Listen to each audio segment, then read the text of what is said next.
Shalom, en este espacio todo lo que quiere preguntar sobre judaísmo en un solo pie, estamos contestando preguntas que nos hacen nuestros lectores y ustedes también pueden mandar sus preguntas. Alguien nos preguntó si para el fin del siglo I los judíos ya teníamos un canon de libros sagrados cerrado. Vamos a explicar eso. Canon significa un conjunto de textos que son considerados normativos, sagrados, clásicos. Y se habla del canon occidental en la literatura o del canon hasta de la moda. Es decir, es un término que empieza desde el marco de los textos sagrados bíblicos, pero se aplica en otras áreas también. El tema de la canonización, es decir, cómo se llegó a la Biblia actual, tanto la Biblia hebrea como la Biblia que tienen los cristianos, que incluye el Antiguo y el Nuevo Testamento, es un proceso muy complejo que ha generado muchísima investigación, libros en todo el mundo. Lo que nosotros sabemos, si hablo del canon de la Biblia hebrea, es que esto fue un proceso. Muchos de los actualmente textos nacen como tradiciones orales que se preservan a lo largo de las generaciones, desde los propios acontecimientos que les toca vivir. Posteriormente se van redactando en distintos marcos con escribas, ya sea en la corte real, cuando ya hay reinado, o en otros ámbitos proféticos.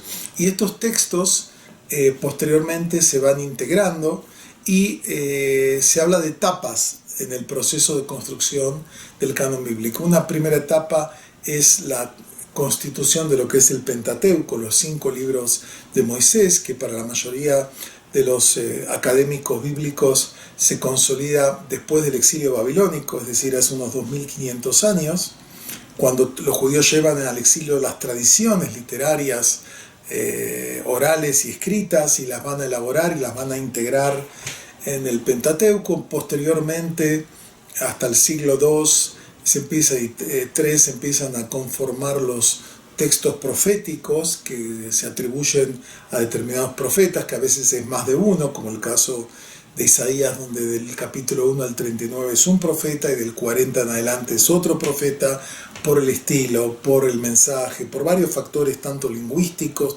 que son un poco técnicos. Y la última etapa de la canonización se cierra hacia finales del siglo I, comienzo del siglo II, cuando todavía en la literatura rabínica se discute si el libro de Eclesiastés, por ejemplo, entra, o hasta el Cantar de los Cantares en algún lugar se discute.